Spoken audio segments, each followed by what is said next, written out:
ఔజుబిల్లాహిమినశ్శైతానిర్రజీం బిస్మిల్లాహిర్రహమానిర్రహీం. సర్వ పొగడ్తలు సృష్టికర్త అయిన అల్లా సుబ్హానహు తాలాకి, దైవ ప్రవక్త ముహమ్మద్ సల్లల్లాహు అలైహి వసల్లం గారి మీద దరూద్. ఇప్పుడు నేను చెప్పబోయే టాపిక్ ఉజూ చేసుకోవడం. అల్లా సుబ్హానహు తాలా, సర్వ సృష్టికర్త అయిన అల్లా సుబ్హానహు తాలా సర్వ మానవాళి కోసం పవిత్రమైన ఖురాన్ దైవ ప్రవక్త ముహమ్మద్ సల్లల్లాహు అలైహి వసల్లం గారి మీద అవతరింపజేశారు. అందులో చాలా ఆజ్ఞలు ఉన్నాయి. అందులో ఒక ఆజ్ఞ నమాజ్ 5 పూటలు చదవాలి. ఫజర్, జోహర్, అసర్, మగ్రిబ్, ఇషా 5 పూటలు నమాజ్ చదవాలి. ఈ నమాజ్కి చేసే ముందు ఉజూ చేసుకోవాలి. దైవ ప్రవక్త ముహమ్మద్ సల్లల్లాహు అలైహి వసల్లం గారు ఇలా చెప్పారు, ఎవరైతే ఉజూ సరిగ్గా చేసుకోకపోతే అతని నమాజ్ నెరవేరదు. కావున ఉజూ తప్పనిసరిగా చేసుకోవాలి. ఉజూ 2 రకాలు. ఒకటి నీళ్లతో చేసుకోవాలి, 2 తైమం అంటారు. ఉజూ ముందుగా నీళ్లతో చేసుకోవాలి. ఇది జనరల్గా 90 నుంచి 95%, 97% ప్రతి ఊరు నీళ్లతోనే చేసుకుంటారు. తైమం ఎప్పుడు చేస్తారంటే, మనకి ఎప్పుడైతే ఆరోగ్యం బాగోలేదో, లేకపోతే నీళ్లతో చేసుకోలేమో, అప్పుడు ఆరోగ్యం పాడవుతుందో, లేకపోతే నీళ్లు దొరకకపోతే అప్పుడు తైమం చేసుకుంటారు. ఇప్పుడు ఉజూ ఎలా చేసుకోవాలో ఇప్పుడు నేను వివరిస్తాను.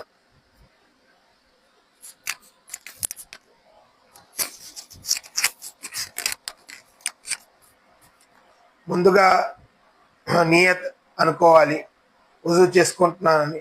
ఎందుకంటే దైవ ప్రవక్త ముహమ్మద్ సల్లల్లాహు అలైహి వసల్లం గారు చెప్పారు, ఏ ఆచరణకైనా నియత్ చేసుకోవాలి. నియత్ బట్టే ఆచరణ ప్రతిఫలం ఉంటుంది. ముందుగా నీళ్లు 3 సార్లు తీసుకొని ఇక్కడ ఈ చెయ్యి నుంచి ఇక్కడ వరకు ఉజూ చేసుకోవాలి. ముందు కుడి చేత్తో చేసుకోవాలి 3 సార్లు, తర్వాత ఎడమ చేత్తో చేసుకోవాలి 3 సార్లు. అయిపోయిన తర్వాత నోరు పుక్కలించాలి, శుభ్రంగా 3 సార్లు పుక్కలించాలి. తర్వాత ముక్కు నీళ్లు ఇక్కడ దాకా వెళ్ళాలి, శుభ్రంగా వెళ్ళాలి, 3 సార్లు వెళ్ళాలి. వెళ్ళిన తర్వాత మొహం 3 సార్లు కడుక్కోవాలి. తర్వాత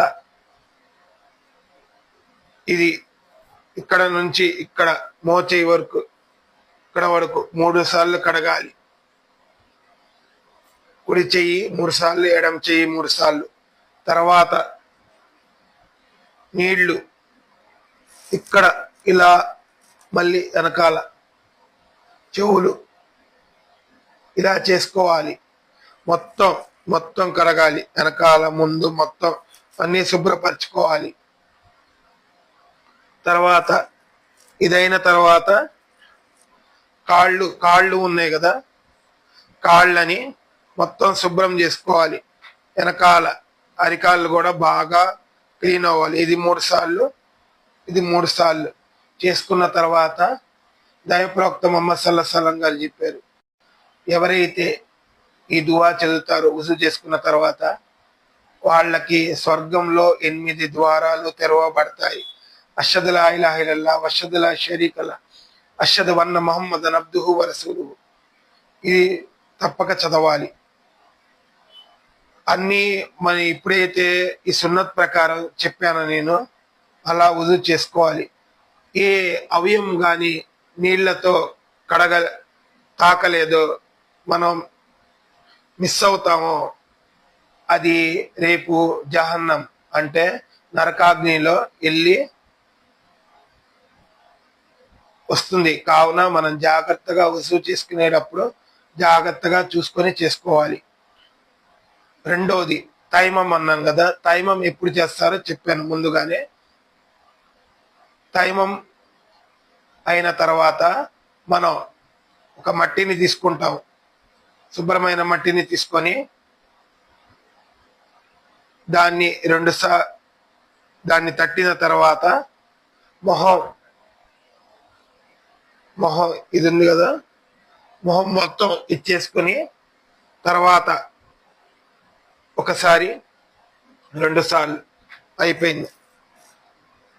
ఒకసారి చెప్తాను తైమం ఎలా చేసుకోవాలంటే, మట్టి ఉంది కదా, మట్టిని ఇలా అన్న తర్వాత కాస్త దులుపుకున్న తర్వాత ఇలా మొహానికి ఇలా చేసుకొని 1 2 తైమం అయిపోతుంది. తైమం ఎప్పుడెప్పుడు చేస్తారు? ఆరోగ్యం బాగోనప్పుడు, మనం నీళ్లు తాకితే మన ఆరోగ్యం ఇంకా పాడవుతున్నప్పుడు మనం అప్పుడు తైమం చేసుకుంటాము. తర్వాత ఎప్పుడు చేసుకుంటాము? నీళ్లు ఎప్పుడైతే మనకి దొరకదో, నీళ్లు చుట్టుపక్కల ప్రదేశాల్లో ఎప్పుడైతే దొరకదో అప్పుడు తైమం చేసుకుంటాము. అలాంటి పరిస్థితుల్లో మనం తైమం చేసుకుంటాం. కావున మీకు బాగా అర్థమవుతుందని అలసుబాంతాలకి మనకి జ్ఞానోదయం మరియు దీన్ ఇస్లాం నేను నేర్చుకొని వేరే వాళ్ళకి చెప్పడానికి అల్లా నాకు శక్తినివ్వాలని దువా చేస్తున్నాను. ధన్యవాదములు.